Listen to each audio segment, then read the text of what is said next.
Bo, bonito, barato e a un pasiño do mar. Así é vivir na Mariña, unha das zonas máis económicas de toda Galicia.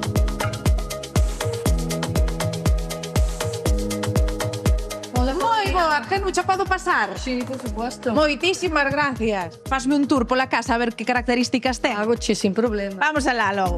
Mira, esta é a habitación de cama nido, que pode ser estudio ou dormitorio, armario empotrado, e desde esas ventanas téndese a roupa hacia o patio. O patio está coberto por arriba e non chove na roupa. Temos a habitación principal, que tamén leva armario empotrado, é unha habitación amplia e dá hacia o exterior do edificio, hacia a fachada do edificio. Cantos metros ten este piso? 54 metros útiles. Este é o salón comedor, que tamén dá a fachada principal do edificio, e ten esta parede que separa da cociña. Bueno, acolledor o pisiño que está disponible para todos os que o queiran comprar. A que precio, Genucha?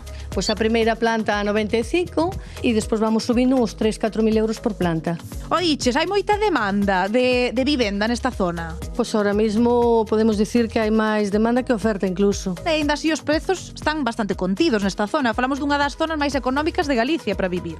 Bueno, os precios van subindo tamén según a demanda, pouco a pouco. E os compradores que prefiren casas ou pisos? O meu que pode comprar casa normalmente prefiere casa, co seu campito e todo iso. Podemos ir? Podemos.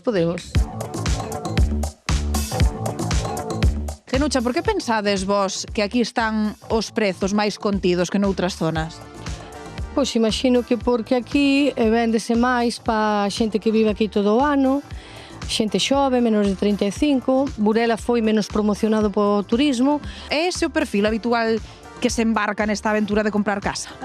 Foi toda a vida e agora é un pouco menos porque agora empeza xa o turismo, entonces os precios van subindo tamén e tal, e bueno, porque os jóvenes teñen que pedir hipotecas. Pois na planta baixa ten 2 dormitorios, un baño, un comedor e unha sala pequena, e despois ten a cociña. Como se chama, como di a miña nai, como se chama a casa? Chámase 158.000 euros. Canto se pode chegar a tardar en vender unha casa ou un piso aquí en Burela? A ver, hai viviendas que se venden en 2 meses e hai viviendas que se tarda un ano en vender. Pero digamos que é bo momento para invertir en inmoble aquí en Burela. Sí, por suposto, sí, moi bo momento. Hai que ir aproveitando neste momento que ademais, Genucha, eu non me podo marchar de aquí sin facer referencia a que esta casa ten vistas ao mar. Ven pa aquí. Ven pa aquí. Ben non sei. Vistas ao mar, vistas privilexiadas, así que casa perfecta, que máis queremos, nada máis.